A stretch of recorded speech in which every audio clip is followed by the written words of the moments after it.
do that. Okay, so I do have a few notes to remember to say everything, so bear with me. So yeah, thank you all coming along to learn that French cooking with the Thermomix. And I love all of you who have dressed up, and Diane, your poodle is perfect, and your background. So thanks to all of you for having a bit of fun with us. Now Boone is going to man the chat box. So that is down the bottom of your screen. You'll see there's a little chat thing down there. Just looks like a little balloon. And so if you've got any questions, please pop them in there and Boone will answer them for you. And if she can't, we'll throw it open to everybody. Okay.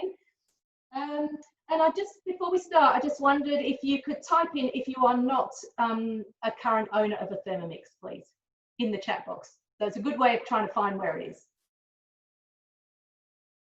So I know quite a lot of you are, but if you're not, just interesting to know whether we've got new people on or people who just want to learn a bit more, which is fantastic.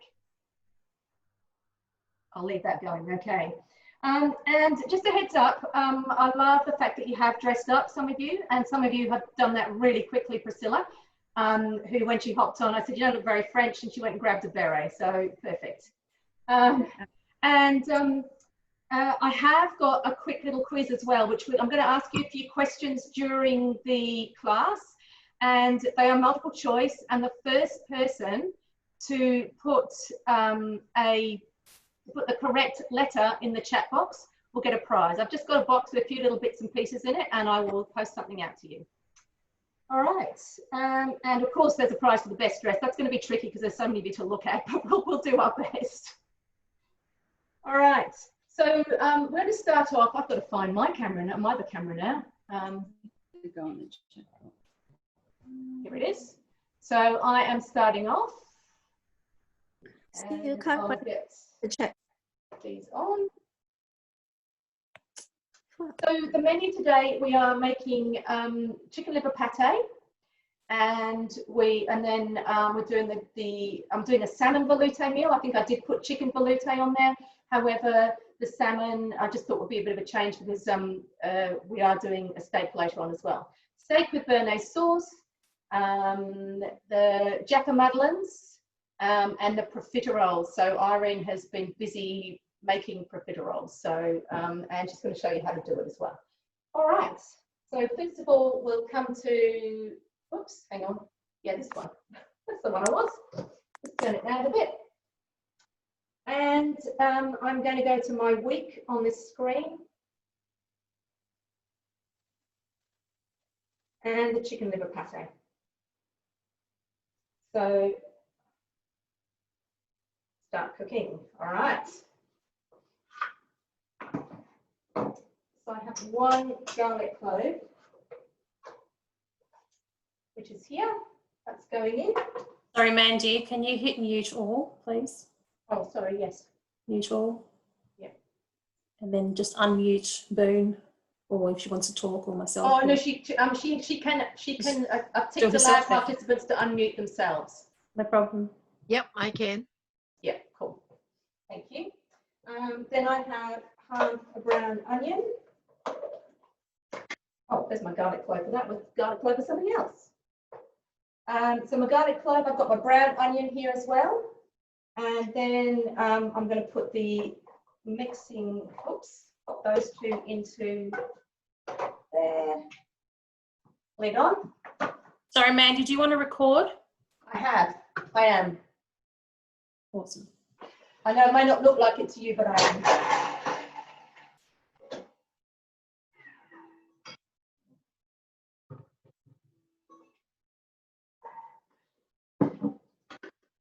So I think most of you know what it looks like when you chop up garlic and onion, but just to show you that.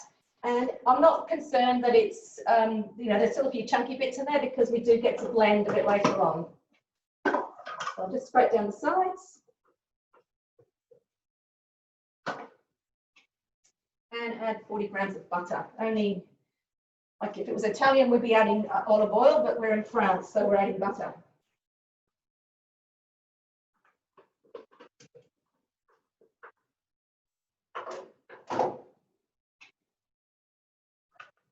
Lid back on. Okay, we've got 3 minutes. It's going to cook for 3 minutes. Set the time for, 120 degrees and just to speed 1. Okay, whilst that's happening, I'm going to just tell you a little bit. Come back to me if I can find me.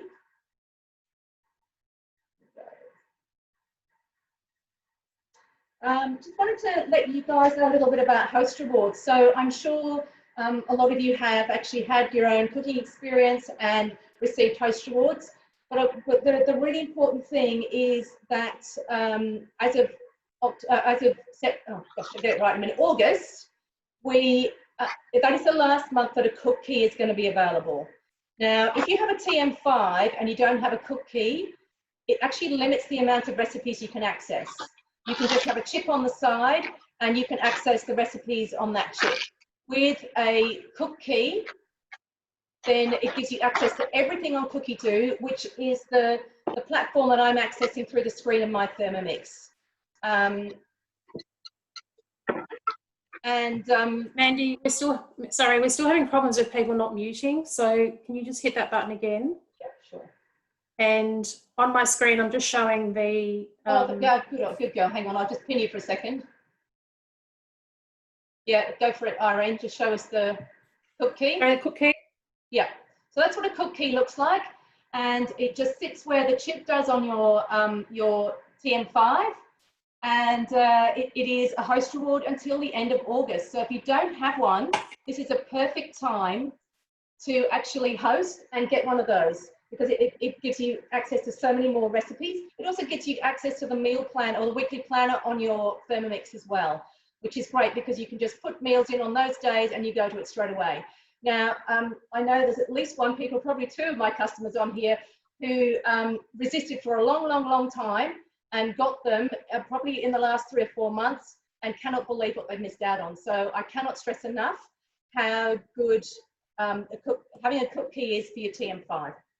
So just bear that in mind, okay? All right, a quiz question. What is, I'm going to give you, there's 4, it's multiple choice, there are 4 answers, okay? What is the French word for bread? You ready? A is le bread, B is brood, C is fleur, and D is pain. D pan. Yes, and pain is correct. So Boone, you have to see who put that first. Impossible. I got the flash of it all at once. But I have to go through the history, yes. You will, absolutely. Cool. Good on you guys. Got 4 seconds, so we'll go back to my other one and we'll try you with something else a little bit later.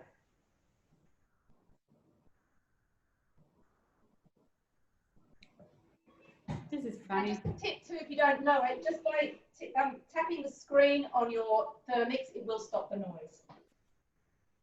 Oh, looks amazing. See, it's obviously just butter and onion and garlic, but it looks and smells fantastic. All right, chicken livers. I have already washed them. There we go.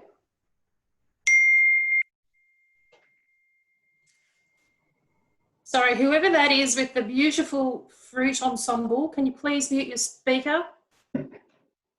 Sorry. Thank you. Now we have 30 grams of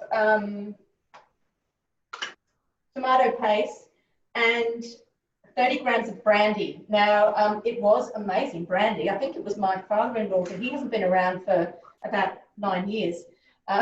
Anyway, it's a very good quality, and that is going in together. I couldn't pour it in to show you the weighing because the cork broke and I had to sieve it. So there is no cork going in, but it doesn't matter to you guys because you're not eating it, but it matters to us. A pinch of salt. A pinch of black pepper.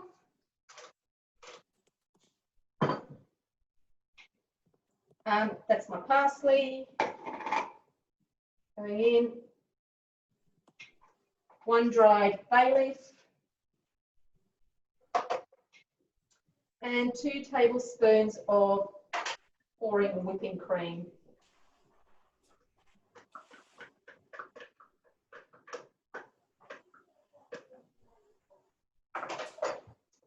So there we go. Yeah, just see that. Okay, lid on. Where's it gone? There it is. It's going to blitz for 20 seconds on speed 7.5.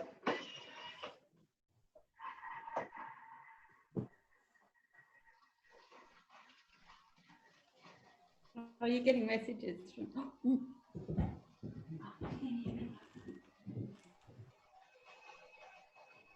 Susie, please mute your microphone. Sorry, I'm a beginner at this. I will do that. Thank you. Now, if you're not a meat eater, don't look. I will show you what it looks like.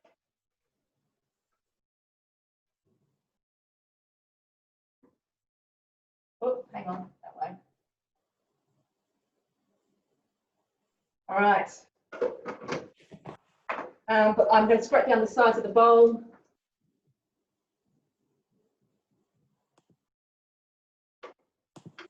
Thankfully, after it's cooked, it looks a lot different. So we're now going to cook for 4 minutes, 100 degrees, speed 3. And get ready with those fingers because there's another couple of questions coming up.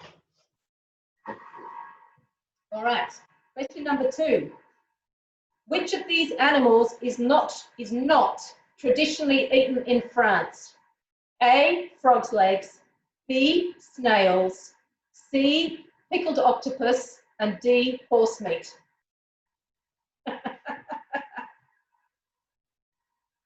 And the answer is C, pickled octopus. So another little thing for Boone to work out who got that one. We might as well keep going with a few because I've got 10 questions. All right, let me just come back to, yeah.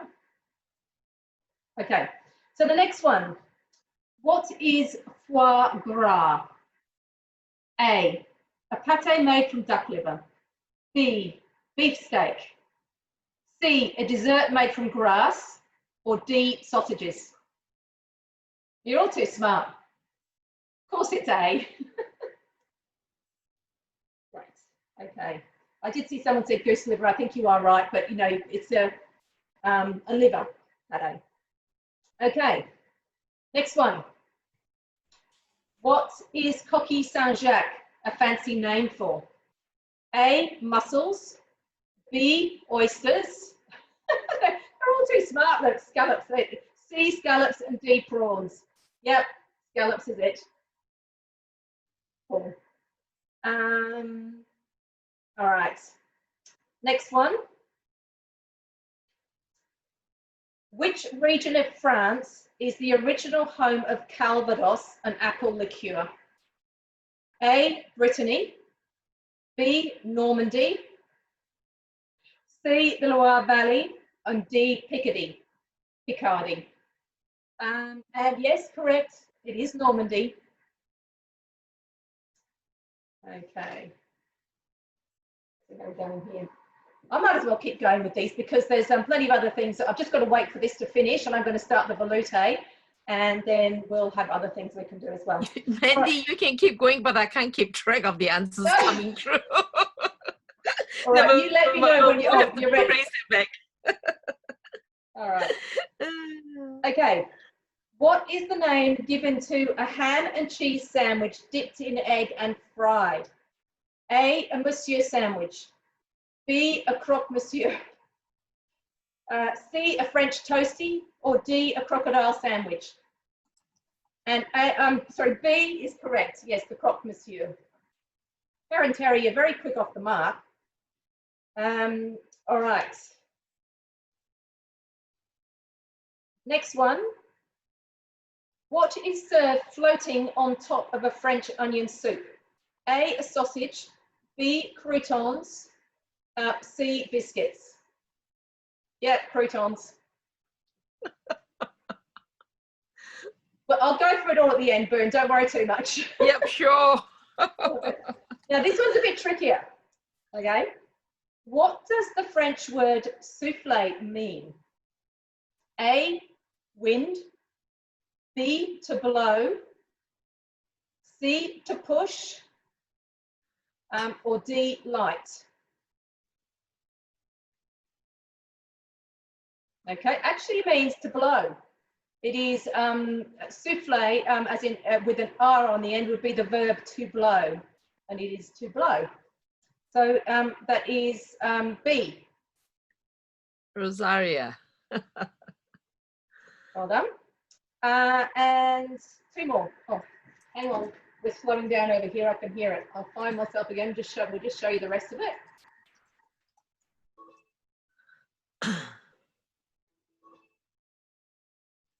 I'm loving your background and your clothes, Karen, because I'm right next to you with this screen. It's easy to find.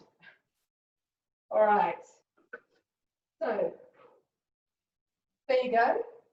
It's amazing how much it actually thickens. And what I'm going to do is pour it into a jar for you. And I do have one I made a few hours ago, which I'll show you at the end.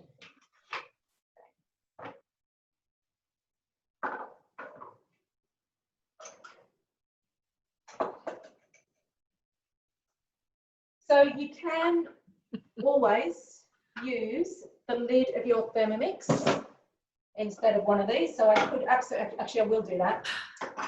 Do that. And then I can pour through that. So it's, I can't even pour, it's that thick.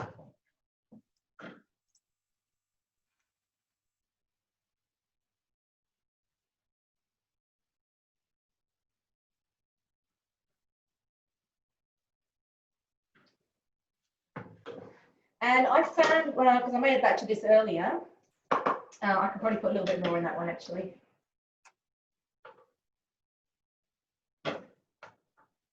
And what I did find was it does leave a bit of a brown mark on the bottom of your bowl, but it does come off. So don't worry about that. I'm going to give a tip on that. So I will, when one of the other girls is doing their, Andy? Yeah. Sorry, we're not seeing the close-ups of your dishes. Oh. So for some reason, like your second screen. Just try spotlight video. Yeah, this is better. Yep. Okay, Yep. sorry about that. Yeah, so what I just did then, the little tip was actually use the lid of the Thermomix over the jar instead of one of these jam funnels. Okay, and that's just a little tip.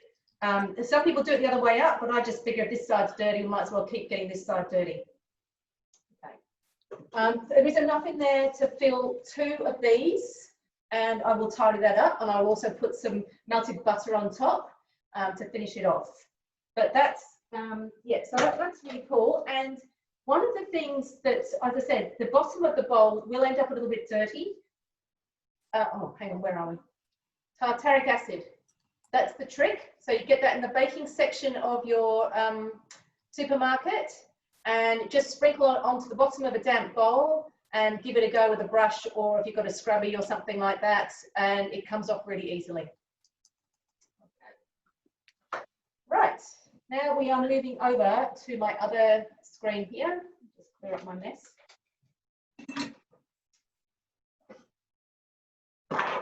And we're going to make the veloute meal.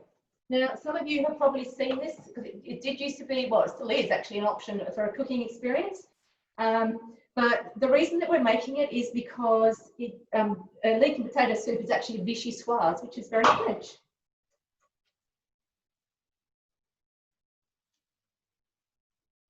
Okay, so start cooking. So I'm going to end up with a soup and some fish as well, steamed on top, 1 clove of garlic.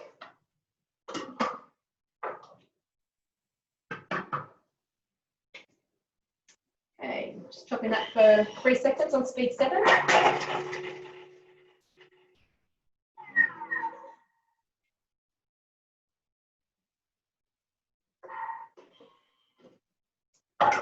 Okay, so as I said, most of you will have seen a clove of garlic chopped up, but it always amazes me every time how good it is. So I'll just scrape down the sides.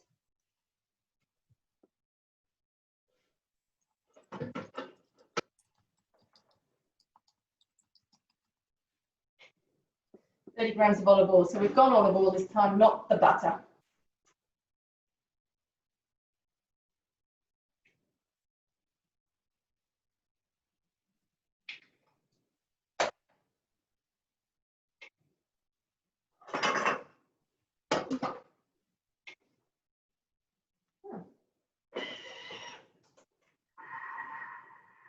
So that's going to go for 3 minutes. And I'm going to just do a little bit more. So I will come back and I'll just ask you, I think we've got 2 more questions.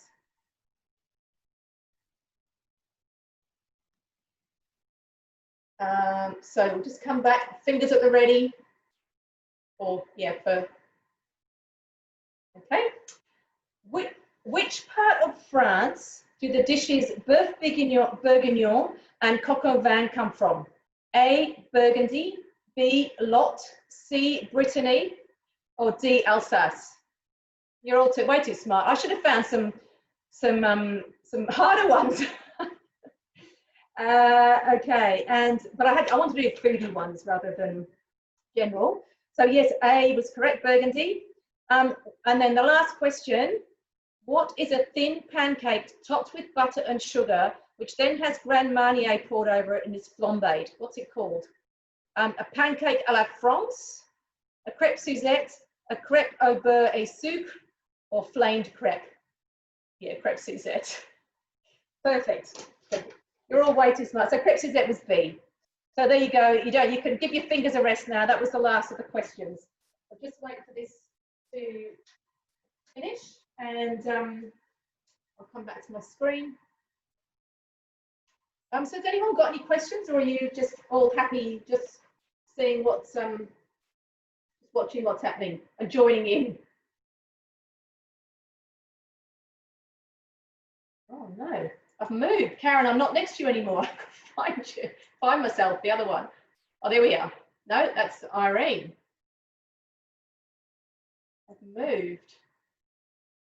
Hang on, I'm just going to do this, see if I can find me. Help me, anyone, if you can see my other screen. There it is. There we go. Okay. Sorry, Mandy, you're doing the veloute now, are you? I'm starting the veloute, yes. Yep, okay. And then we're going to Irene after that. Yep, okay.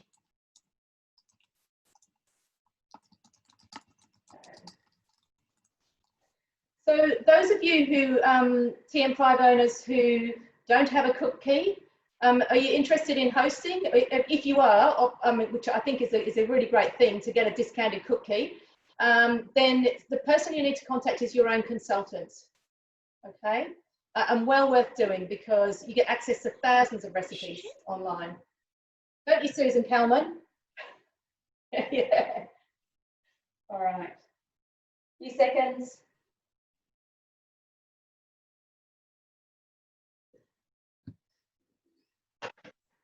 The cook key is brilliant, Mandy. It is, isn't it? Absolutely brilliant. Thank you. All right. Oh, yes. So this is an updated version of this recipe, which I discovered when I was going through it earlier. So this is the TM6 version.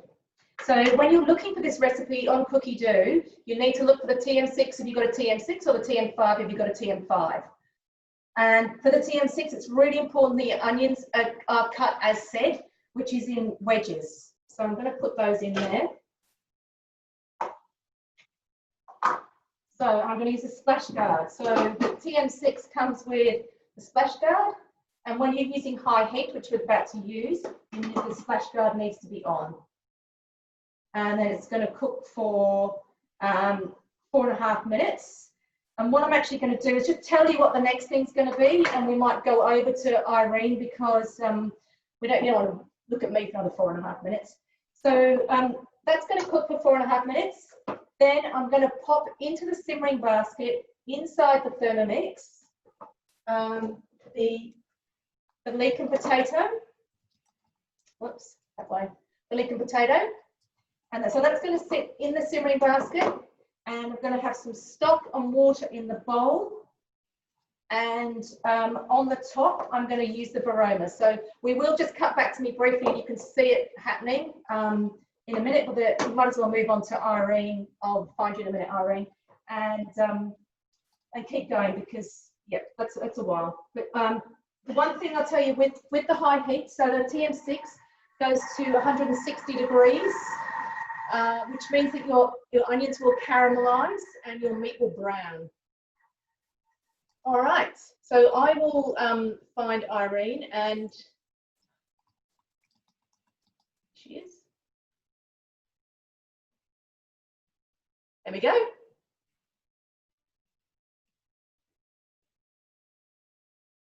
You're muted, Irene. Can you unmute yourself? Yeah, now. Perfect. Yeah, Awesome. Hi, everyone. Bonjour. Bonjour. It's about as French as I get. So I'm making some choux pastry. Mandy, just hook me straight into the Thermomix screen. Yep, okay, I've just got to find that one.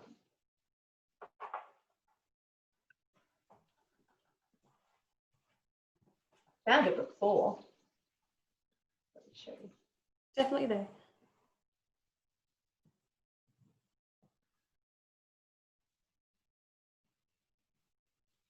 Perfect. Thank you. Okay, so I've already saved recipes. I'm using my little stylus. If you're on our mix shop, I find it a little bit tricky sometimes, and I'm trying to type in the recipes. So if you're going on to, one of the recipes, or you're doing a search, I just find it a little bit easier with the stylus, and they're definitely on our mix shop, so definitely worthwhile getting. From the home screen though, I've already saved them to my week. So in my week, we're going to start with the profiteroles. So the first thing we do is make a roux. Roux is essentially cooking out, basically melting the butter in the water and then cooking out the flour. So don't forget to tare. Make sure this is always back to 0 before you start. Oops.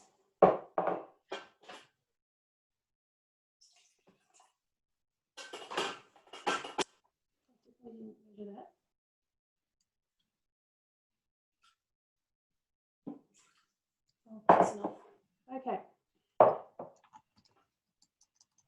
Next, we're adding in our butter.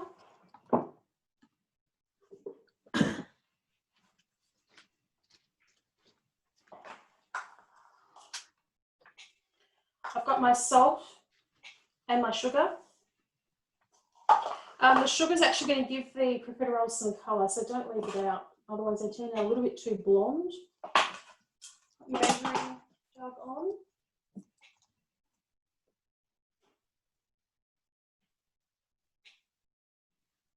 Oh, hang on. I think I can see.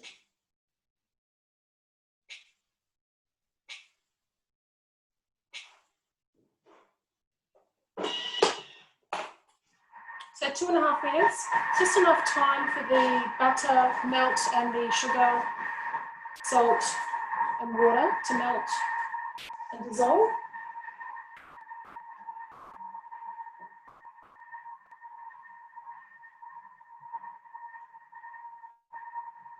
And if there's any questions, just yell out and just read them out, Boom, because I'm not looking at the screen. Yep, will do.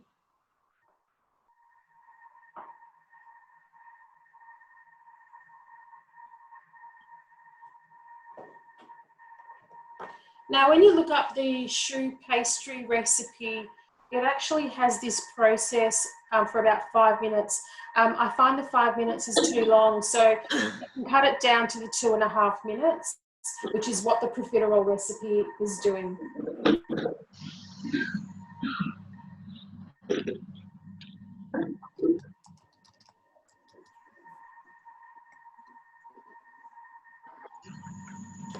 While it's doing that, I just want to show you the tips that I'm using today. When you buy the Thermomix, we've got our own, our own bags as far as piping bags go. The tips that they come with are circular. So circular in terms of that style, and they also have a star shape, which is that style there. The one that I'm using today, because I'm going to do a combination of profiteroles and eclairs, is this one. This is called a French star tip. The reason you want to use one of these is you get a much smoother, more even result for eclairs. So you want to use that for your eclairs, and you want to use the round tip one for your profiteroles. I got my French tip from Essential Ingredients. You'll find it at Chef's Hat, South Sydney Market. You can probably get one online as well.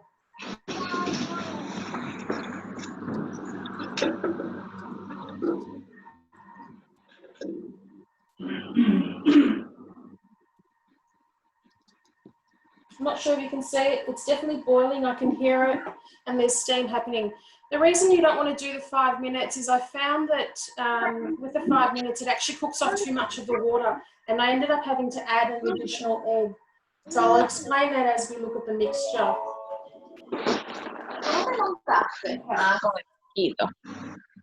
So now La pelota.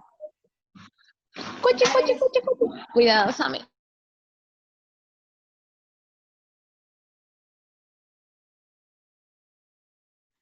Sorry, Irene, I had to mute you there for a second because we had more noise. So if you could unmute yourself, thank you.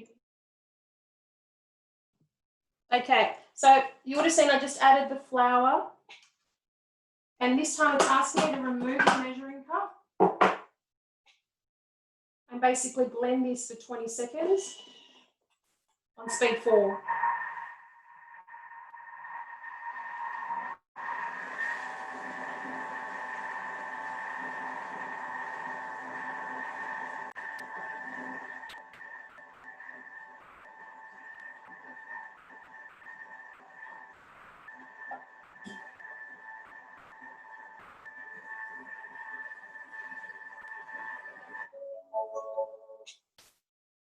Okay, I need to set this aside for 10 minutes. Essentially what I'm looking for is for that steaming to stop. So I'm going to show you what this looks like. A little bit too close, but that's what the mixture looks like at the moment. It's very hot and steamy, so I'm just going to let that cool down before I start adding the eggs. If you add the eggs too quickly, you're going to end up with lumps because it'll start to cook the eggs and scramble them in the mixture. We can move on to the next, to Marina, if you like. Yep, okay, I've just got Marina. I'll just pin her. Hi, Marina. Hi, bonjour. Je m'appelle Marina. How are you all today? Welcome to France. We are going to make Madeleine's, of course. And I know Irene showed you how she actually put it on her wig, what she did. I also want to show you that I actually made this a couple of days ago. So you can also go to Recently Cooked. So just go there and you will see what I've cooked, yeah, for the last few days. So we're going to cook Jaffa Madeleines today. And they will ask you whether you want to resume,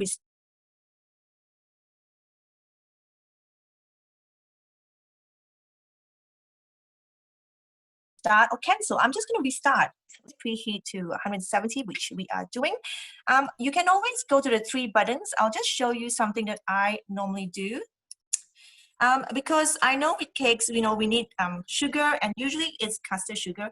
And in order to, before I start, I normally like to meal my sugar so that I don't have to, you know, clean the bowl again, okay? This is just a little trick. So I'm actually just going to, and I also noticed that we need to zest our orange rind, and I thought, well, why not do it together? So I'm just gonna put one orange zest only, which is just here. And then I know that it asks us for 60 grams of sugar. So we just go to home, and it would bookmark it for you, and it will take you back to there later, which is really convenient. So I'm just going to go for the scale, and with sugar. Now it is very, very sensitive. We need 60 grams, yeah? So we're just going to put 60 grams of sugar. And these are just raw sugar. A little bit more, that's all right. Okay, now to make your custard sugar, it takes like 10 seconds of milling to speed 10. So I'm just going to mill it for 10 seconds, speed 10. All right.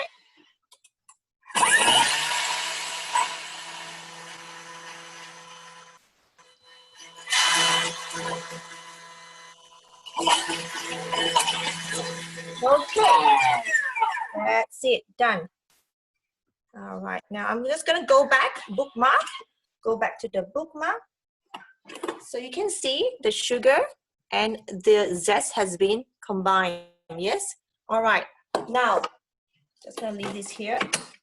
And I'm just going to go back here. All right, now it's asking for 100 grams of unsalted butter. You're gonna soften it, okay?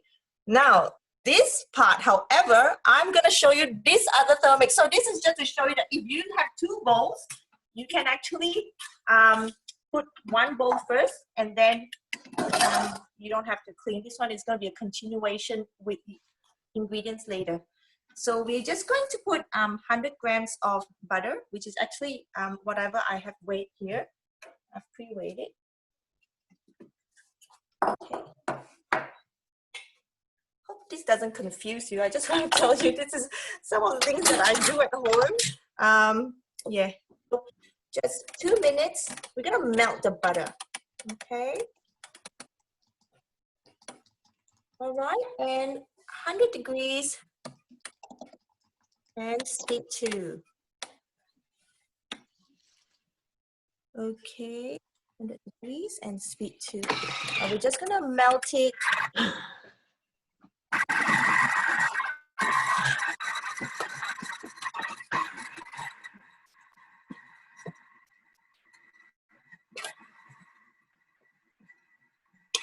Okay. Meanwhile, I'm just going to scrape this down.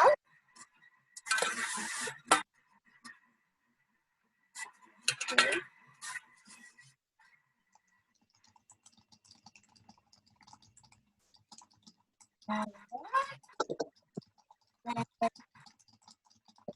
The 2 minutes. Instead of transferring to a jar, we're going to leave it in a jar after 2 minutes. So now we're just going to insert butterfly. And remember, we have the sugar as well as the zest in there. 60 grams of sugar, which we did earlier. 2 eggs, which I'm just going to pour out inside. And 1 orange zest, which we have already done. A little bit of salt, so just a pinch of salt.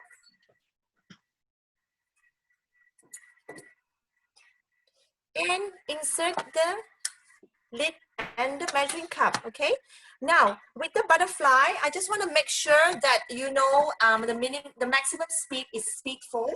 So what I do is normally just turn it up slowly, making sure that everything is sitting nicely and it's not coming out, and then just slowly turn it all the way to speed 4, okay? And we will whisk the mixture. All right, you can see from here.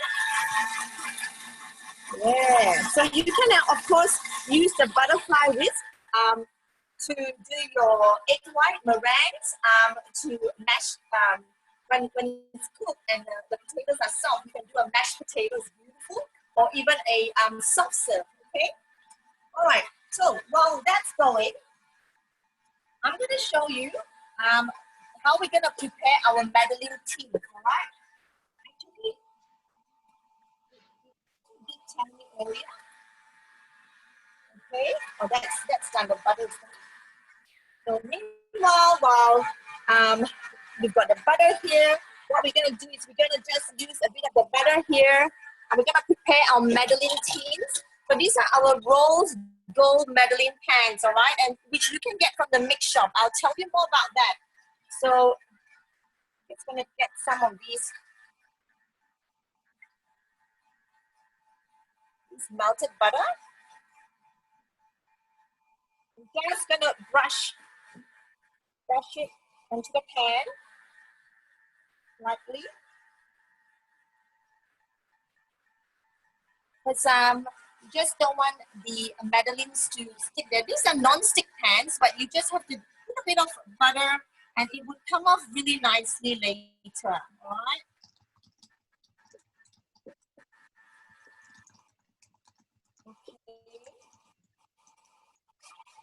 And instructions also tell us to dust it with a bit of flour, which I'm gonna do so with our plain flour, okay?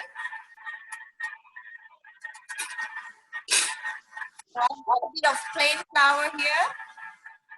Just dust it.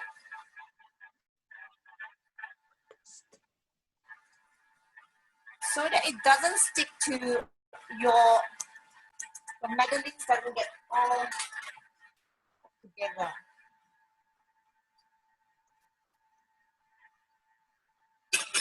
Okay, and we're just gonna give it just tip it off slowly.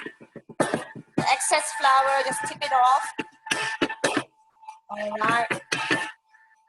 So that's done, okay? And that's actually all prepared and ready for our Madeleines later, or batter.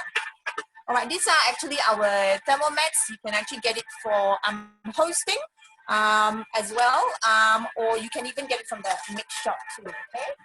So this is what we're gonna do next. Meanwhile, we have only 56 seconds left, all right? So I'll show you a few of the things that I have here. I have the rose gold bun pan, which is amazing to use. I made the zebra bun a couple of days ago. It's really nice. So these are all rose gold. They're actually heavyweight carbon steel material. They're all non-stick, and it's fantastic to use, and it cooks evenly and consistently. Okay. And the other thing you can get are it comes with lids. I don't know where I put them. Now these are for yogurt. However, you can. What I do too, I use it to put my panna cotta. So when I make my panna cotta and I bring it to my friend's place, I actually just fill them all up and put it in this box with the lids, and just bring it there. It's very beautiful as well. You know, it can be presented beautifully with just these little jars. Okay, that's it. Done. All right, so we have done this part of, you know, putting the melted butter and pastry brush to grease our 12-hole Madeleine tray. We've done that. All right, so we're just gonna remove this butterfly.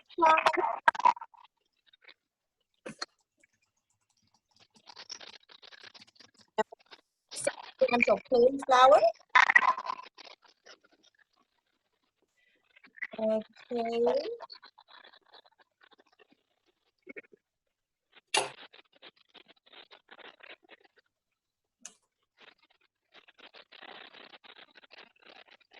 Great for afternoon tea, you know, with a cup of tea. It's really lovely. Okay, 1 tablespoon of cocoa powder. So I'm just going to use this. Orange peel. Okay. Right. And then 1 teaspoon of baking powder.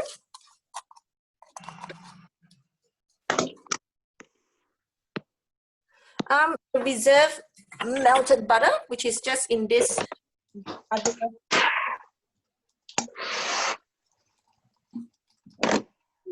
bowl. And you're just gonna put everything in now and just give it a quick 5 seconds to speed through. Yeah, very easy step-by-step guide. So, you know, with the Thermomix and the cookie dough, you can go anywhere around the world. Yeah, so convenient. And, you know, I've never made it before, and I loved it so much. And all the children, and we ate 12 in like probably less than an hour. We finished it. So nice. So scrape the side of the bowl. Okay, let's give it a scrape. And then give it another quick mix.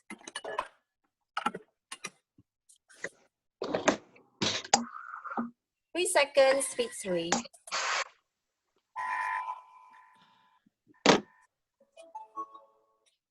Okay, that's it. Now, we are going to bake these about 8 minutes, okay? So what we're gonna do is I'm just gonna pour this mixture onto here. You can scoop it straight from there, but I'm just putting the mixture here.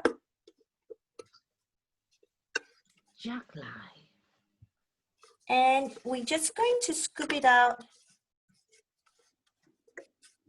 and put it on our blend tray, okay? All right.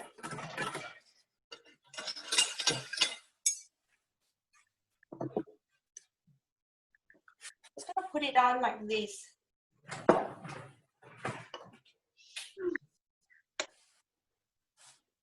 Just like that, and it will actually just slowly form in by itself, okay? So you want to create a little pump here. All right, so while I'm doing that, I will tell you a bit about the mix shop again. Now at the moment we actually have the a lucky draw. If you purchase any or make any transactions on the mix shop, you can actually go on an emerald draw where 5 people can actually win $100 mix shop voucher. Okay, so this is when you purchase items from the mix shop within now to 4th of August. Okay, so that will be really good. And also, if you don't know, we are actually going to be having you know, gift cards available through our mix shop as well. $50, $100, and $200 gift card vouchers. Okay, so this is it. And I'll just quickly show you one more thing. Hang on.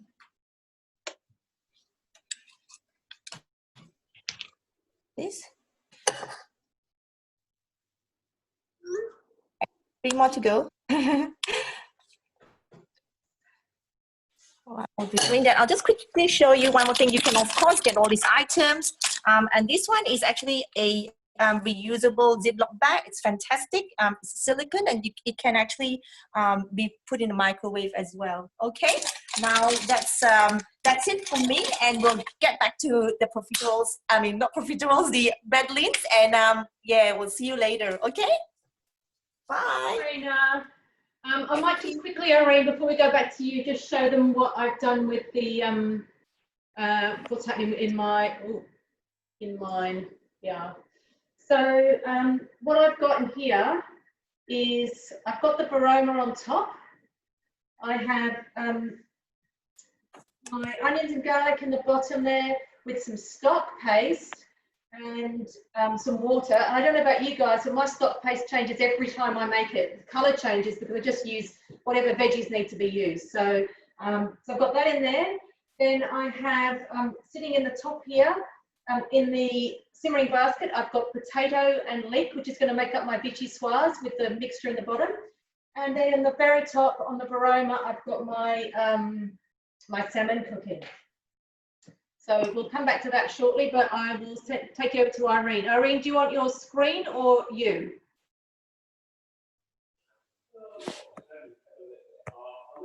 Irene? Oh, I'll try this one first.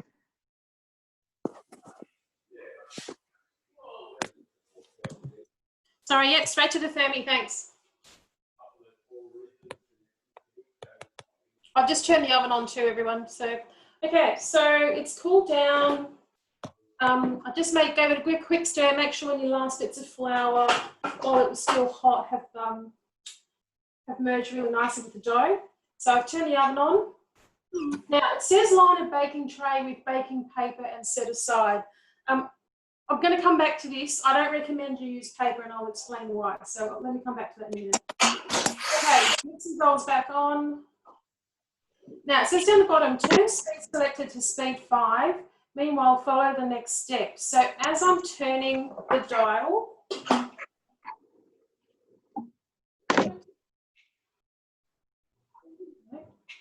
it again. Turn that up to speed 5. You can see the steam coming out. I'm actually adding 1 egg at a time.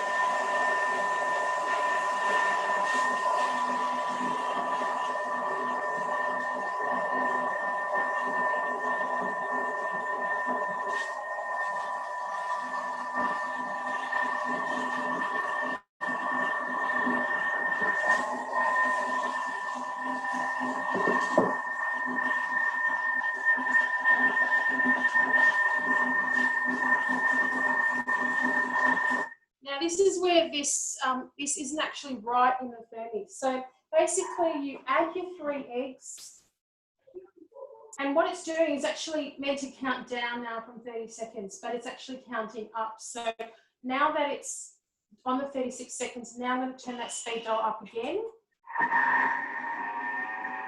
So that's counting up.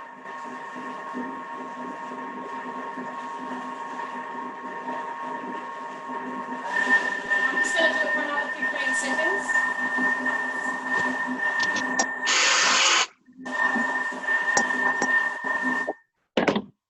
Sorry guys, I think this is where the recipe definitely isn't right. So basically add the eggs while the machine is mixing, speed 5, and then once you put the last egg in, take a closer look at the dough after it's mixed for about 30 seconds. So at this point, that's what it looks like.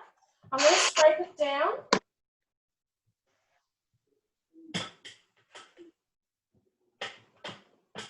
I'm going to mix it just a little bit more, and then I want to show you the dough.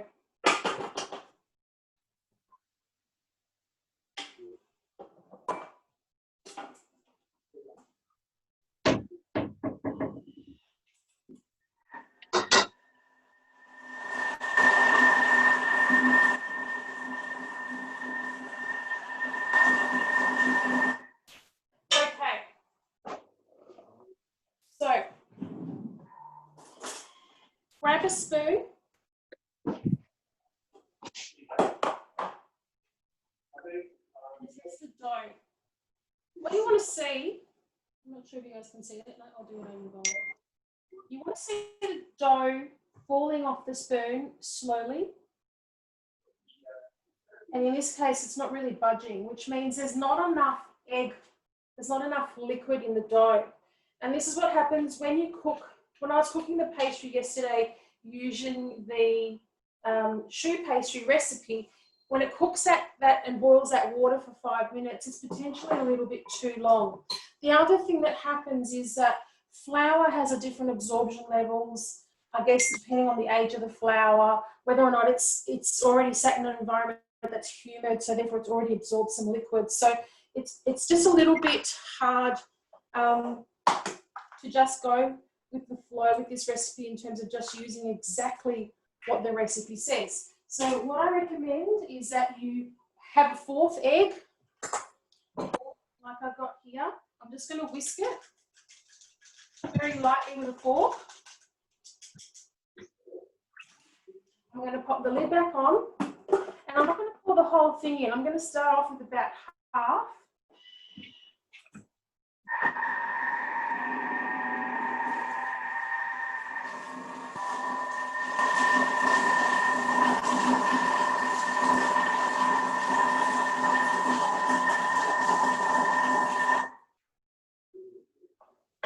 Check it again.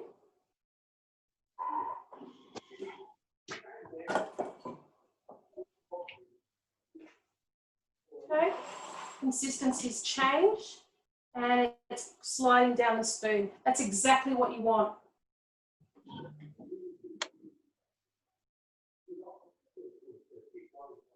So I didn't quite use a whole egg. It was about half, so it was like 3.5. And really, you do have to do this step every single time you make choux pastry, just to ensure you've got the right consistency for piping. Otherwise, they'll either turn out too dry, they'll crack, they might be too wet. I mean, you can actually have too much liquid in there. I would never add additional flour to try and dry out the mixture, because it won't rise, it just won't work. You'll end up with a very, very horrible flavour. So that's what it looks like. And you can keep moving and sliding even there, which is exactly what we want. Okay, Mandy, can you move to the other screen for me, please? Thank you. Irene, there's a question Yes. from Lisa. Why add more egg to the mixture? Why not more water? No, because you actually use the water to boil and literally melt the butter. you want to add more eggs. You're trying to emulsify and get more rising egg as opposed to that liquid. So I would definitely use the eggs, not water. It won't absorb it like it does with the heat with the liquid. Okay, 2 things we need to do before we start piping. So I said I was going to come back to the whole thing about the paper. So yesterday when I was making these, I did do parchment paper, and it's a little bit hard to see on here, but it actually didn't allow my choux pastry to dry out properly, and it was taking a long time for the choux pastry to get really crispy. So after reading lots of expert websites, what they recommend you use is a Silpat. We've got our Thermomix oven mat. That is the equivalent of something like that, and I would use that for either use this or go straight onto a tray. Now what I've done, it's got a little bit of butter left. I've rubbed that on my tray. Bear with me, I'm just going to move the camera down so you can see what I'm doing here. Okay, I'm just going to take some flour, plain flour, dust this tray.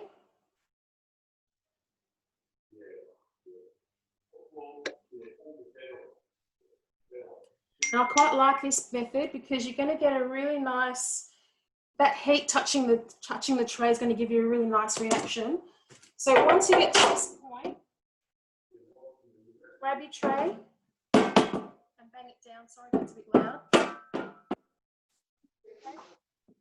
So we just want a lightly floured tray. Okay, I'm just going to get that excess flour off the bench. No waste. Straight back into my bowl. Okay, so I didn't throw my sheet of paper out though. I used it to mark some circles. So mark some circles. I've literally used one of the largest piping tips, popped it on the paper, got a black ink marker, traced some circles around. And I'm doing that so that when I place the mat over the top, you can actually see the circles through there. Okay. With this one, I'm using the pastry scraper. Again, these are off the Thermomix website. I can use this. I'm actually going to pipe some eclairs as well. So I'm using this to mark my pan. You can see those lines. And this is going to act as a really good guide to both space them out and actually help me with piping as well.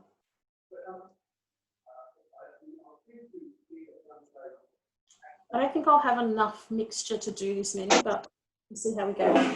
Everyone okay with that? Okay.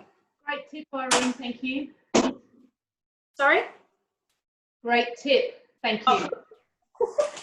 Okay, so remember I'm going to put half in my circular one, half the mixture, and the other half is going to go into my French tip bag.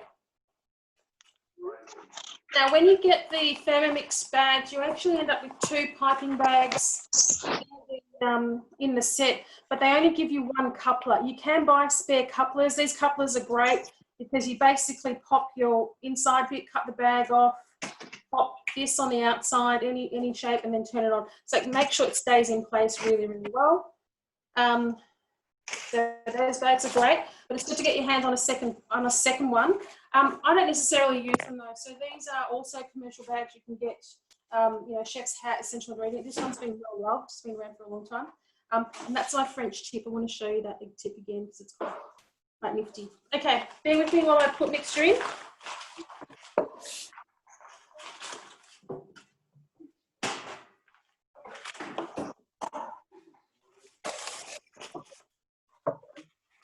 If you're only one in the kitchen, you can do this in a cup. So if it's easy for you, put it in a glass. So it's something's holding it for you, if that helps. Oh, I want to show you how gorgeous. You see how gorgeous and glossy that is? It's exactly what you're looking for.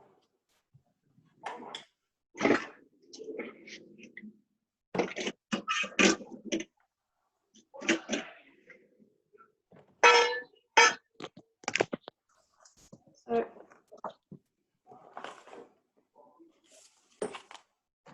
the next one.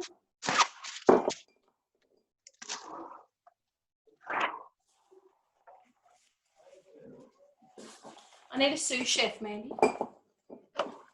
You all need a sous chef. Or a taller glass, Irene. Or a tall glass. Mum?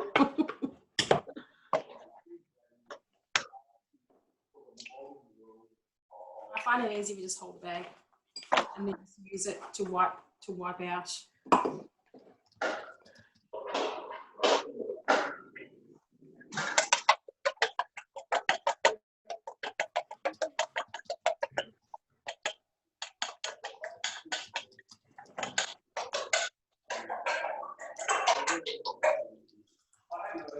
I haven't quite done this evenly, but that's okay. I've still got the other bag open.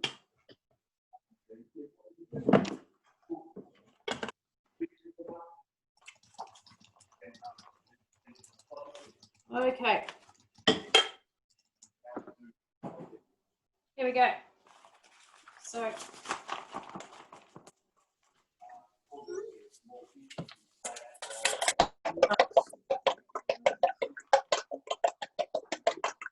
let's start with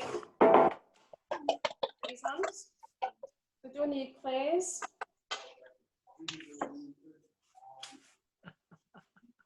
Twist your bag really, really well. I might not even get 1 or 2 out of this, but we'll see how we go. So, pipe down, pipe slowly and evenly. As you get to the other end, release, pull, and wipe up. Again, squeezing slowly. Get to the end, release, pull, up.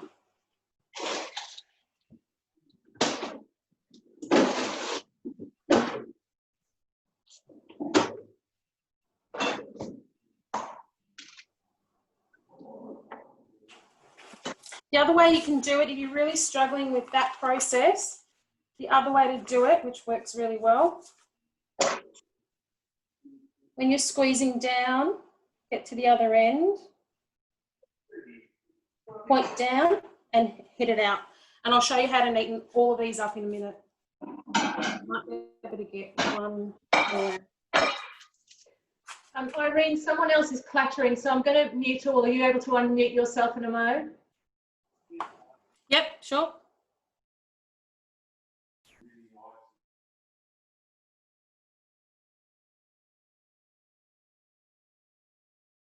So just remember you're on mute, Irene. All good. Okay. So okay with these? You have to tell me if there's thumbs up, thumbs down.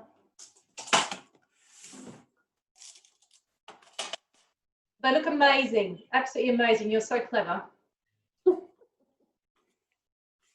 I haven't shown you all the duds yet, Mandy. All right. The round ones. Remember round tip?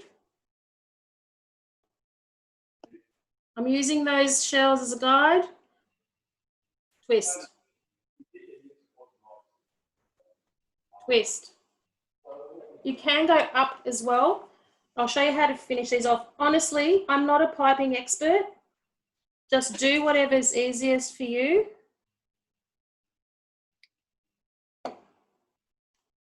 Whoop.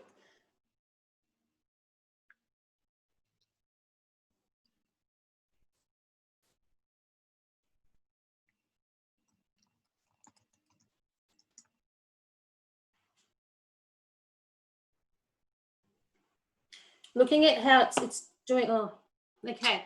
It's going to happen when you get air pockets. Honestly, they're probably worth scraping off and popping back in. Doesn't matter, Irene. I think you got enough to show. I know, but just they won't cook properly. and they'll expand and warp. So anyway, we're just getting the idea.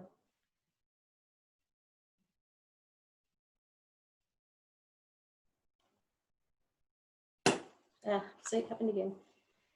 Too much air in the bag. Anyway. Irene, how long would you say the unfilled profiteroles would last? Unfilled? Yep. So basically 2 to 3 days in an airtight container. They will soften again by day 2. They just absorb air. You can get your hands on some silicone gel bags. Essential ingredients sell silicone gel loose in this purple. It's a purple, basically. It's like just a moisture absorption gel. And you've often seen them in some of the stuff that you buy from the supermarket, where basically it has all that moisture. But you don't really need to do it. Just get yourself an airtight container, use them up. If you don't do that within the 2 days, then freeze them. They will freeze really well, and then just put them back in the oven to reheat and obviously allow them to cool down. Now, I have got myself a glass of water. This is where you use, so this is the makeup of pastry, yeah? This is one where you can use a little bit of water, not too much, on your finger, just to squash down those peaks. So don't stress too much about perfectly piped, because these are an easy fix. Does it matter if you don't squash it down, Irene? Yeah, it does, because once they start to rise, those bits will burn and will deform. Now, there is another recipe where you can actually make like a shell that sits over the top of these. Anybody that's interested in that, more than happy to point you in that recipe, and it actually helps them to keep their shape really, really well. This one's going to come out a little bit funny, but that's okay. So that's done. I've got 2 with massive holes in them. I'm not going to worry about those. Like I said, if I was fixing them, I'd just do them. Same thing here. Just smooth out slightly any edges.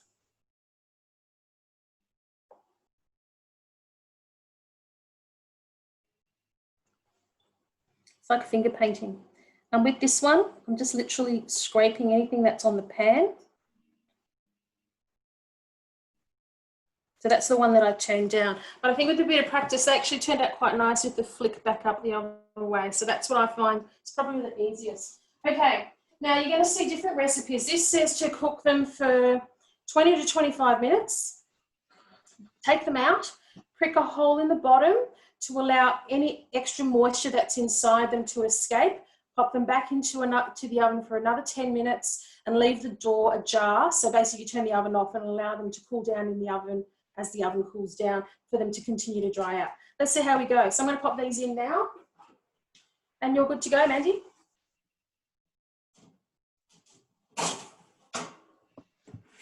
Okay, can you see my screen?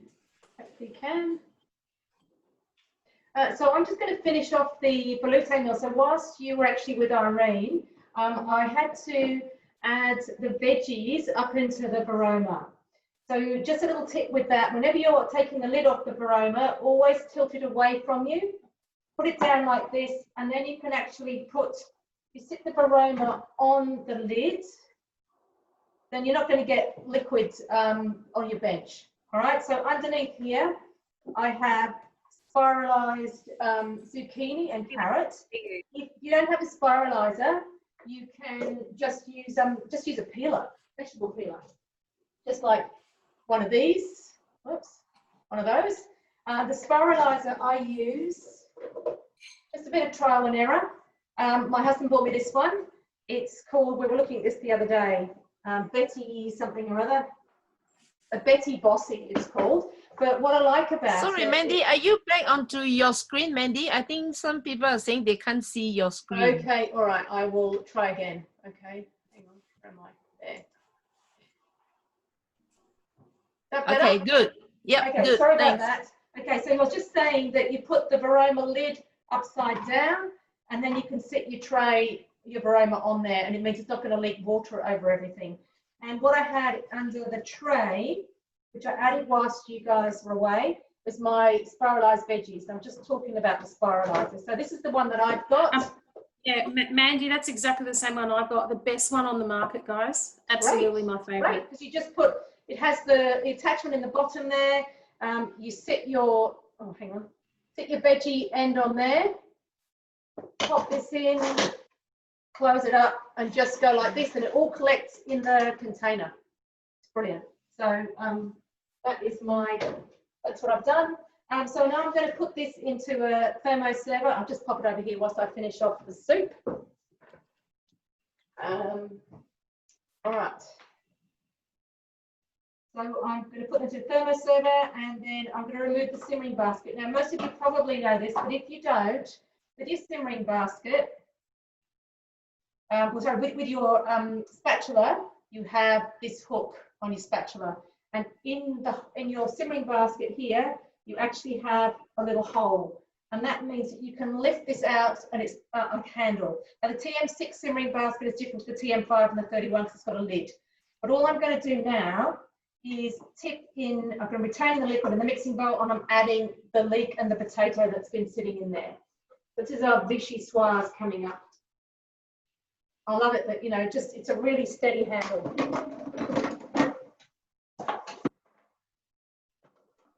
All right. So measuring cup into mixing bowl lid, otherwise there's going to be an awful mess in my kitchen. And it's just going to blend. So you can see on here, this is again is TM6. 1 minute, it's going to, I've just had to turn the slate to the start and it will blend for me.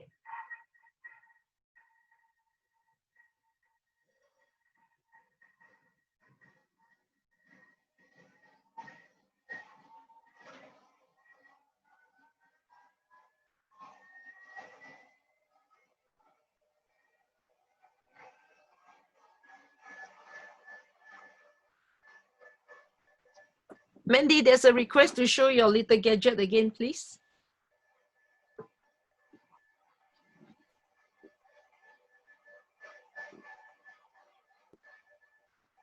Mandy?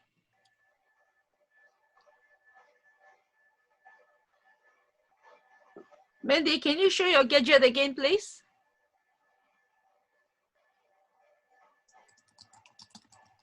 Diane, she can't hear you. Yeah, I know. I wonder why. You know, because she's she's right next to her machine. Okay, all right.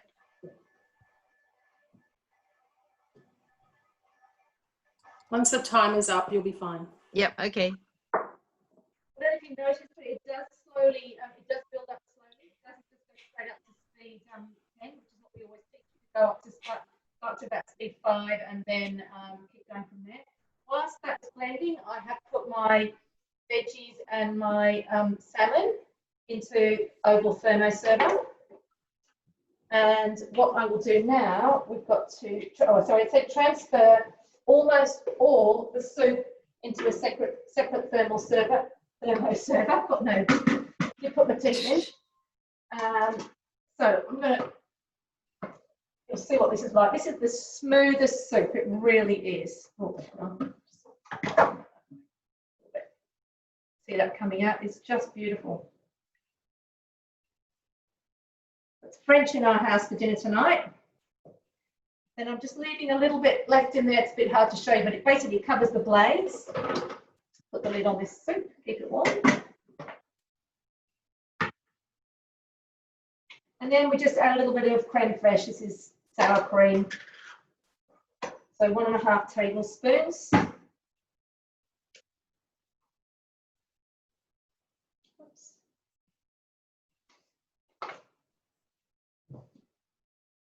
My customers know me, I'm a bit messy, but as Julie Rowell very kindly says, I'm enthusiastic. So there we go. All right, 2 teaspoons of Dijon mustard, which is here.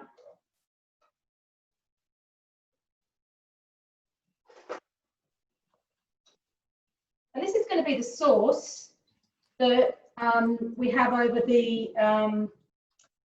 salmon and the veggies. So it's a very clever way. We have a soup and then we just turn a little bit of it into a sauce. So 10 seconds, and it's just going to, I'm just going to turn to speed 3.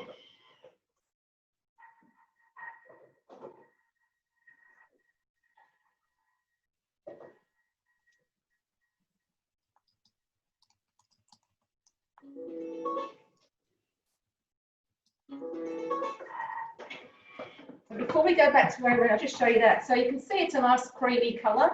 I'm going to put it, I'm not going to pour it over my veggies and fish at the moment. I will store that in something else. But before we go back to Irene, I just wanted to show you quickly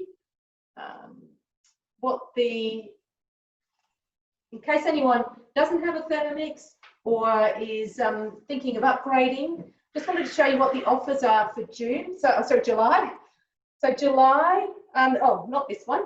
July, when you purchase a Thermomix in July, you get one of these as a gift with purchase. That's a 2.5 litre oval thermo server. And you also get this Festive Flavour Cookbook. Now, it's one of my favourite books. It's just amazing. It's great for it's great for entertaining. It's got a lot of Christmas recipes, but there are recipes in there you can use all year round. So that is a July offer. Our August one is Flavours of India Cookbook with the bread mat. And actually, Marina showed you the bread mat before, but I'll just grab it out and you can have a quick look. So this is the bread mat that we use for proving our dough. So that is an August offer. So if the July offer is for you, get in quick, and otherwise that's the August one. Now, I'll put you back to Irene, and I'm sorry. No, yeah, Mandy, just a minute. Tanya likes to see your slicer again, please, your spiralizer. Oh, the spiralizer, sure. Yeah. There's a few Betty Bossies on the market. This is the largest. There's one that looks that's probably mid-sized to that. You don't want that one. You want the largest. How much did you pick yours up for, Mandy? I've no idea. Andrew bought it. He just got, okay. I bought one that's once we stuck something in one end and he stuck something in the other, and they're about $40 on sale, roughly. Yeah. Yeah, I reckon something like that. Anyway, it's fantastic. Love it.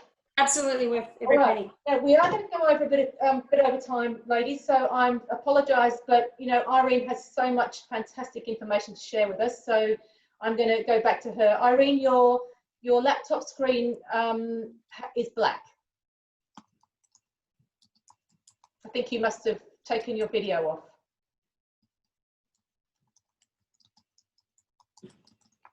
I know where she's gone now. Irene, come in, Irene. She's gone blank. No, I'm here. I'm not sure what's going on with this screen though. Doesn't matter. Oh, I don't know what we're going to do to fix it. Can you just take the camera from the? Oh no, you've got that set up. You just haven't stopped your video. But Irene, your TM6 screen is still okay. Only you are not. Let's go to the TM6 screen, Mandy. Yeah, that's right. Yeah. My laptop's been playing up this afternoon. Yep. So let's just go to this one. We'll start the béarnaise sauce. Yep. Amazing. Thank you. Sorry, I was just washing my bowl. Let's just reassemble it. And we'll get started. Okay. So béarnaise sauce. Let's go. Okay, so 4 to 5 sprigs of fresh tarragon. I bought tarragon from the market today, looking something like that. So I've used basically 2 of those. 4 sound like a lot. So I've got all of that in a little container. That's going in to basically get chopped. Bear with me, I'll just find my lid.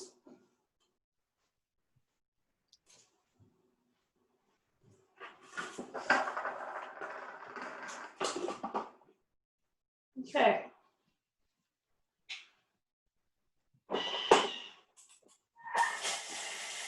Mandy, where did the spiralizer, where can they buy the spiralizer from? Do you know? Online, definitely. Peas of Kensington. I have seen it at, what's it called? Barrel, what's that place called at Chadson? Barrel. Wheel and Barrow. Wheel and Barrow. I have seen them there. Just have a look online. I mean, maybe even Chef's Hat, but I know that you can get it. I've seen it at Essential Ingredient, but you'll probably pay a bit of a premium at Essential. So really quick, chopping herbs. I love that. Never get bored of that, even after 10 years. I'm just popping it straight back into the container that I had it in before. Okay. Echallots.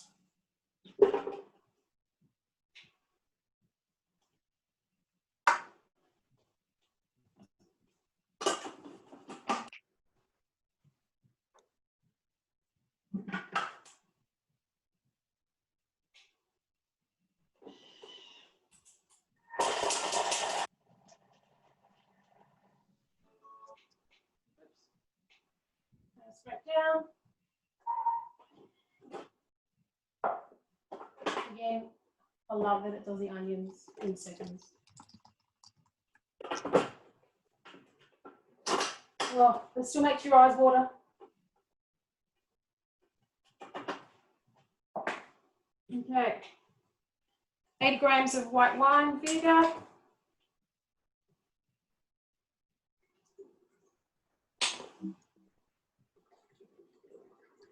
I probably should have laid this one earlier.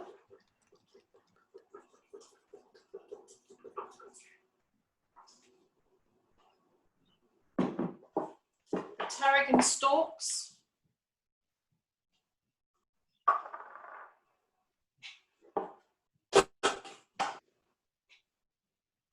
It's going to cook for 4.5 minutes. Do you want to go to Marina? I'll see if I can fix my screen so she can show her Madeleines. Yep.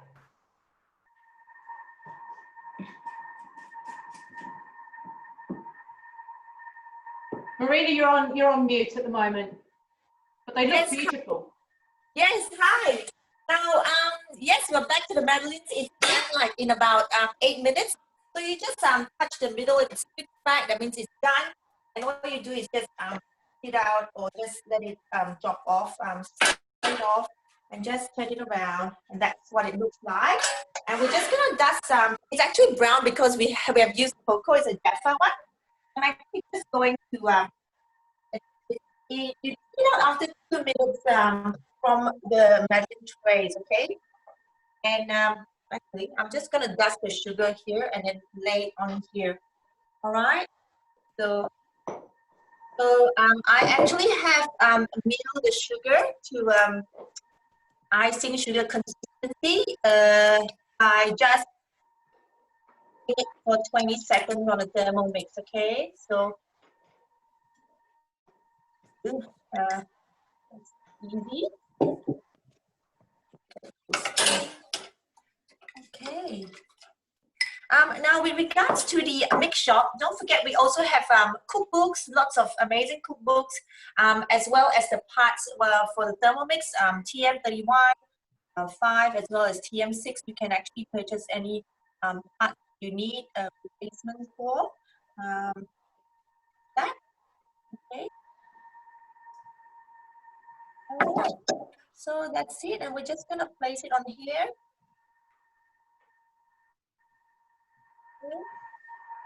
Very pretty, and can have it for afternoon tea. It'll be great. Andy, if we could meet each other and try each other's food, that would be awesome, wouldn't it? Wouldn't it be great? They look Yes. absolutely amazing. Done an incredible job. Oh, thank you.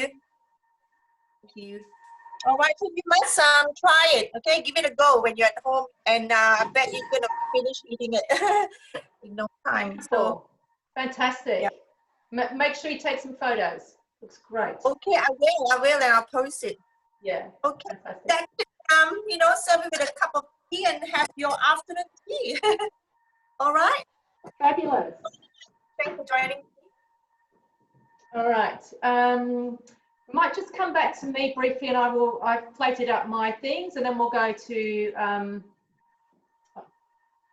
camera so you can see. So there's the pate is here. I just made these little crackers this morning. They are gluten-free. They are, which ones are they? I'll be able to find out if I tell them I can. They are, they're the rosemary and salted salt and rosemary crackers, and they have tahini in them. And I thought they were a bit Frencher than with having the rosemary in them as well. So the pate, if I have got melted butter on top. So if I take it out, there you are, you can see. There we go. I'm not going to eat that big lump of butter, but there we go. There's the pate. All right. And with the soup, so that's our vichyssoise. That's our potato and leek soup. And then on top of that, we did the spiralized veggies and the salmon. And I'll just pour a little bit of sauce over so you can see what that looks like. Actually smells amazing with the Dijon mustard in it. So there we go. That is dinner at our house. I'll just I think Irene's still going. Irene, you just let us know when you're ready. Come back. Yeah, I'm ready. I'm ready. Ready. Okay, cool. We'll go back to Irene. Oh, well done.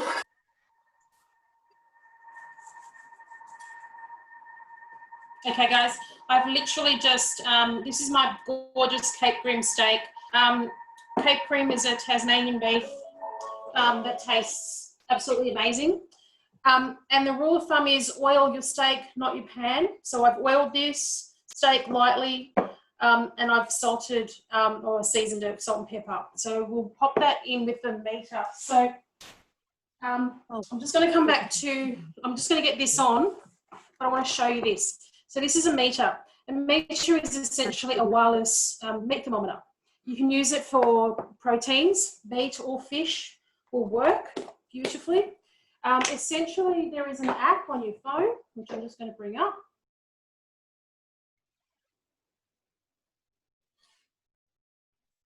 Come on. Okay, so meter.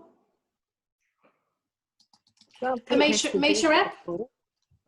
That's what it looks like. So essentially, I'm going to stab this in. There is a little marker on the probe. You can just see there. And with the meter app, I'm going to click on Set Up Cook. So I'm going to do that now. I'm choosing beef. I'm going to do a steak, and I'm going to choose what I'm cooking. In my case, I'm doing, where are we? Let's do rare. So I'm doing rare. I like my meat. I like my meat rare. And then up the top, you simply click Start Cook. So I'm just going to pop. Sorry, I was about to do this. The meter goes in up until that little rivet that's on the side there. Oh yeah, on the way. She put it away. Click on Start Cook. And it basically tests the ambient temperature, so how hot it is in the room, the target temperature of the meat, and the internal temperature. Now, I've had this out of the fridge, so hence the internal temperature of 15 degrees. You do want your meat to come to room temperature before you start cooking it to stop it from bleeding out and becoming really, really tough and chewy. So it's going through an estimated cook time. I'll come back and have a look at that, but essentially I'm going to pop that straight in the pan. Mandy, do you want to change to the other side? To the other one, and I'll continue making the sauce.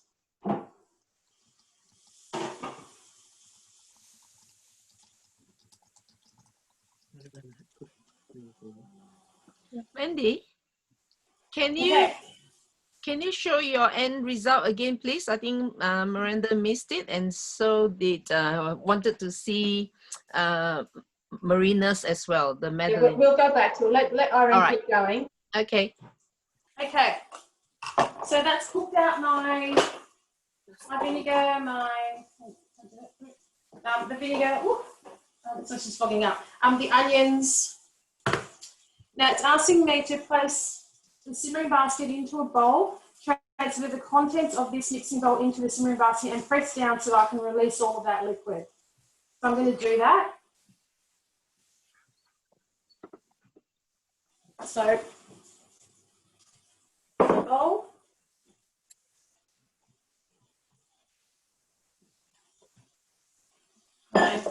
Simmering basket.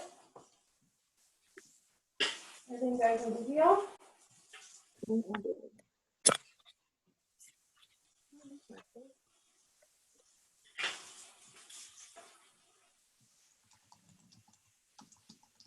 Yes, sorry, Karen, we've gone a bit longer, but it's just taken longer than we thought. So thanks for coming on anyway.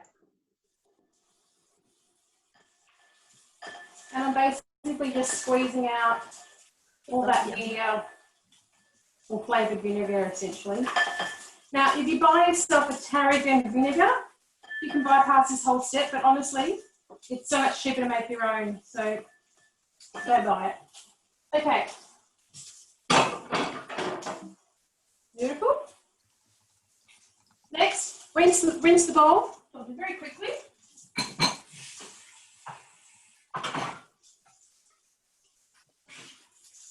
Okay. Once 180 grams of unsalted butter.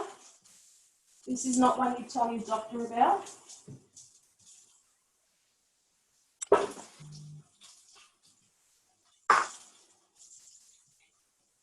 Four egg yolks.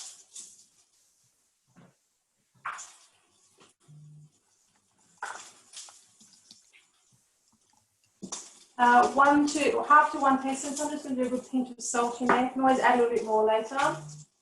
Some ground black pepper. And then 30 grams of this one. I don't know if I'm going to do that. It didn't quite work out, did it? Doesn't matter. I'm squeezing. Maybe because I had it sitting around for a bit. Never mind. Okay. Next, insert measuring cup.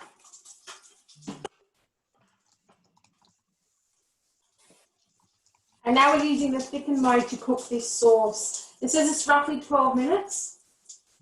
And you literally just turn the dial and that sauce will happen. In the meantime, let me, can you switch back to the other screen, please, Mandy?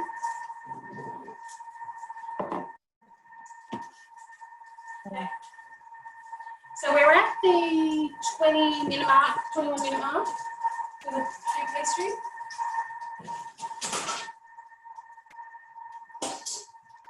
They've definitely puffed up. If anything, I've made them just a little bit too short, so they've condensed a little bit that way. But at this point, grab yourself a towel, because they're quite hot. Prick the base, and then pop them back on. You can see the moisture on the tray. It's probably a bit hard to see in that photo. It will be really delicate, so you're not knocking all the air out. But can I say, in terms of crispiness, definitely makes a difference cooking them straight on the tray.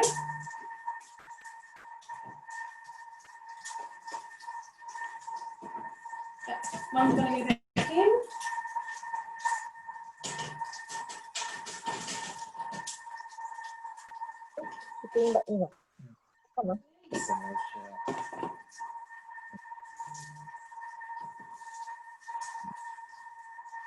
Wow. Look amazing. But they're really lovely and crispy, guys, so probably better. I'm going to turn my oven down. In fact, I'm going to turn the oven off because I think they're crispy enough. If you tap the base, there's a nice hollow sound.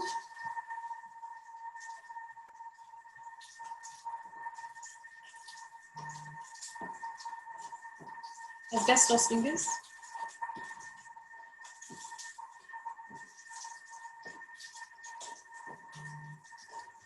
And you're going to get some wonky ones, but that's okay.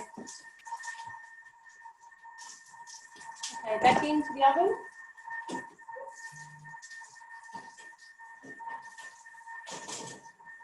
And at this point, turn the oven off.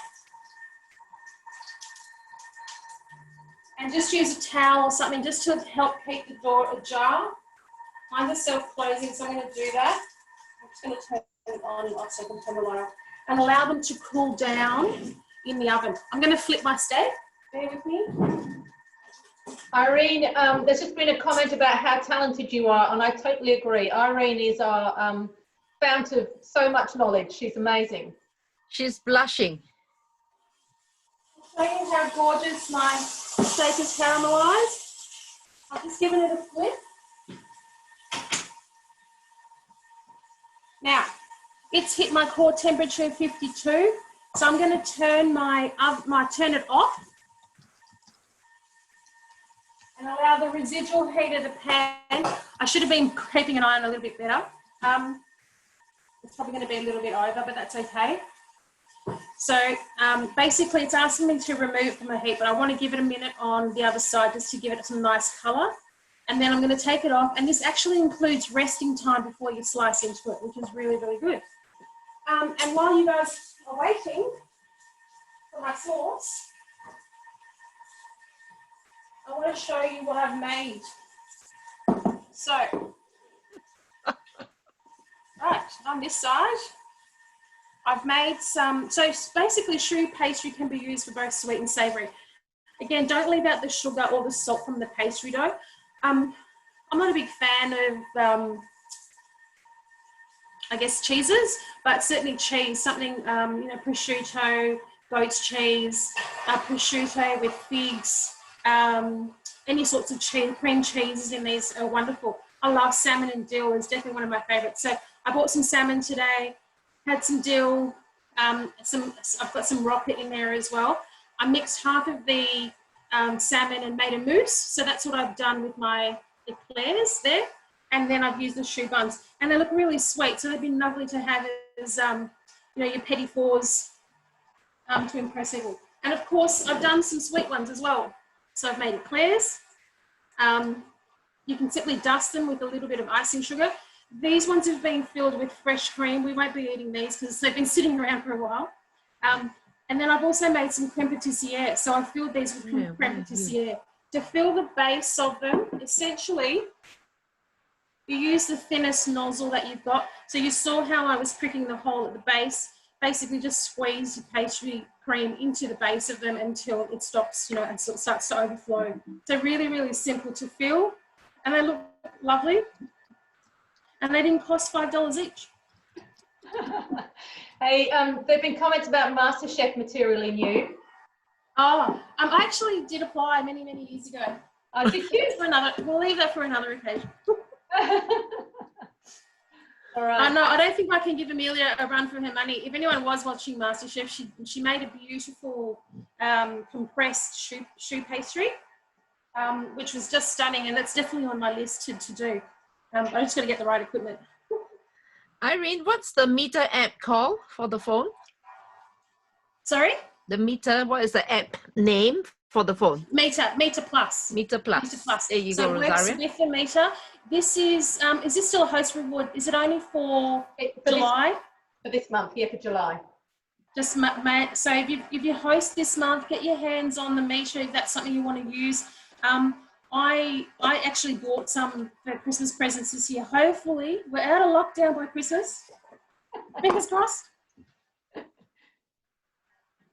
Okay, steak. So I've got 4 minutes to go on my sauce. Let's answer some questions. I'm sure there's lots. Cheers, everyone. I might come back to me for a minute and then we'll come back and look at your steak, and because I'm sure there's a lot of people who we have kept them longer than we said we would, and I'm sorry about that, but there's a lot to show, and I know a few people had to drop off, but a lot of you stayed on, so thank you so much for coming.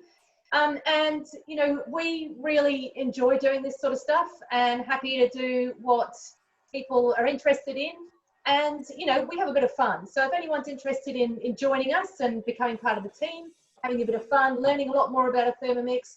If you haven't got a Thermomix or you're after a TM6, great way to get one in your kitchen is to join what we call our Earn and Learn program, where you can actually get a discounted Thermomix, as well as learning so much from, you know, being in contact with people like Irene.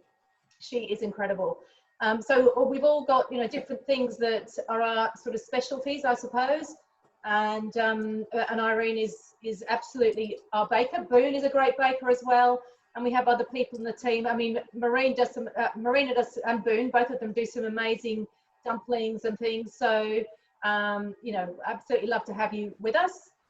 But I want to thank the team. We will go back and look at that steak in a minute when Irene's ready, but 2 minutes.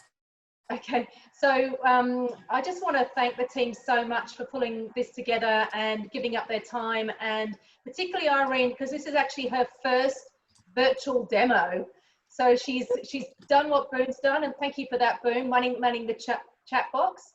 But it's Irene's first time actually demonstrating and getting all the technology up and running. It's been an interesting challenge for us getting used to all this new technology, but what I love about it is we can be in contact with so many more people and get out there and teach you guys things and show you what you want to see. So please use us. Feel free to, I mean, obviously a lot of you have got consultants that aren't in this team, but they would be just as happy to help you. You know, but as a consultant, that's what we want to do. We want to make sure our customers know how to use their Thermomix, and if they want to learn about something to make in it, we'd like to help. So whoever your consultant is, please get in touch with them if there's anything else that you want to know. We might flick back. Are you ready, Irene? Yeah, it's got about a minute to go. So I'll just show you on the meter, it shows ready, my steak's ready to eat. I certainly am ready to eat it. It smells amazing. Irene, you're not going to eat all those pastry, are you? These are getting thrown out. I know it's a shame, but they were made this morning and they're not food safe. So I would prefer not to have deli belly. I definitely have lots more salmon mousse and cream in the fridge, so no problem there. And throw out my chocolate. Sorry. And so just one more thing, I'm just chocolate's just going straight back into the microwave, so I can zap it, and then I can do some of these tonight. Mum's favourite is these profiteroles with chocolate and cream, so I've got to do some beautiful. All right, back to the other screen for me, please. Yeah.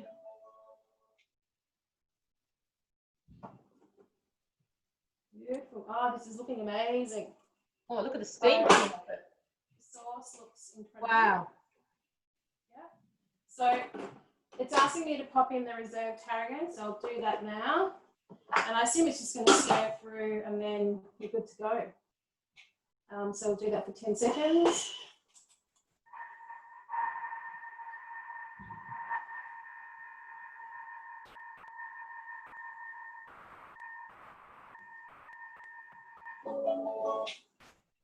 Beautiful. Okay, switch back to the other screen for me, please. I swear I can smell that. It is, oh my God, it is so good. I'm just pouring it out into this jug. You need a glass jug, Irene. Oh, no, it's all right. I'm going to pour it over the steak. I'm just going to lower this a little bit. Oh, yep. Wow, look at that. Wow. Yum. Yeah, exactly. I'm ticking bid for it now. If you start bidding, I'll pop it out the door for you.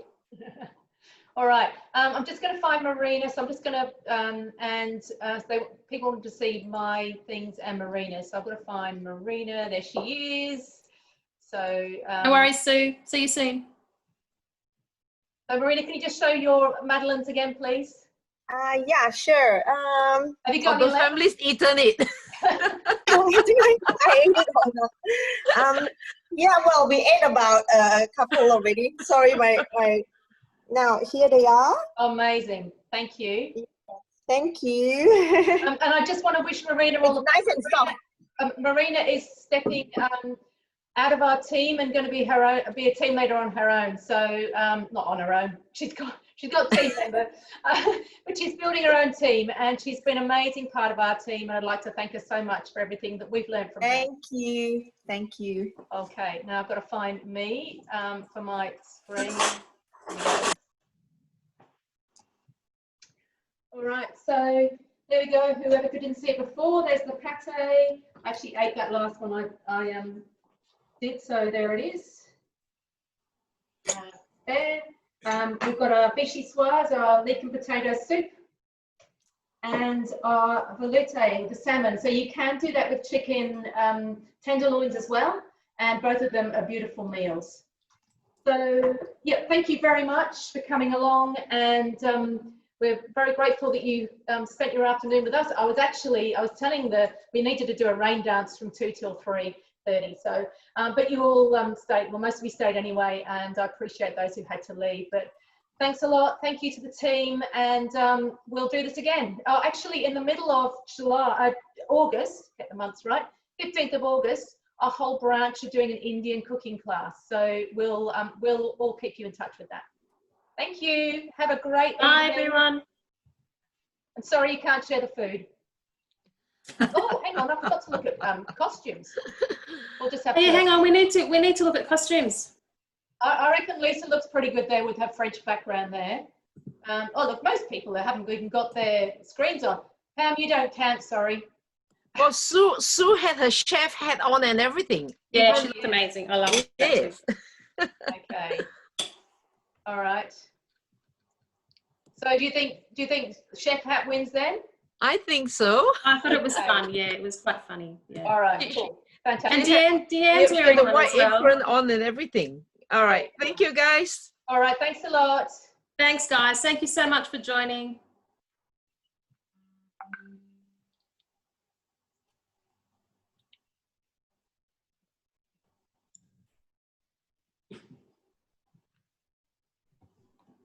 That was excellent, ladies. Sue?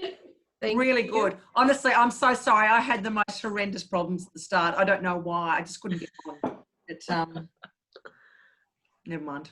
The steak is amazing. It looks Oh, it looked good. Stop telling us that, Irene. You guys must be absolutely knackered.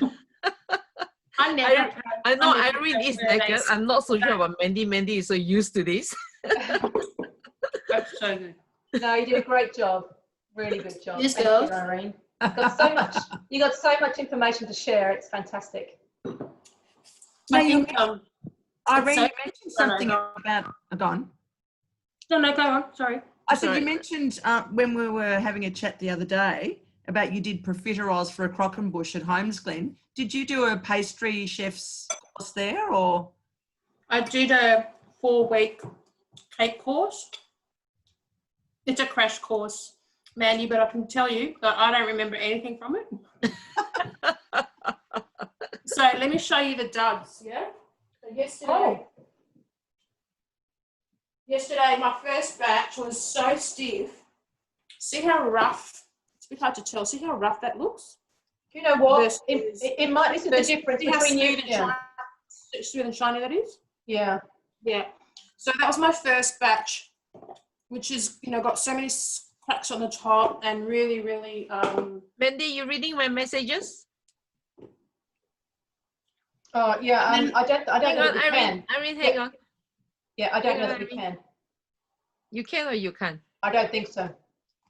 Hi, I'm back. Sorry, I should have left. You're all right, Marina. Thank you. Thank you so much. Did a great job.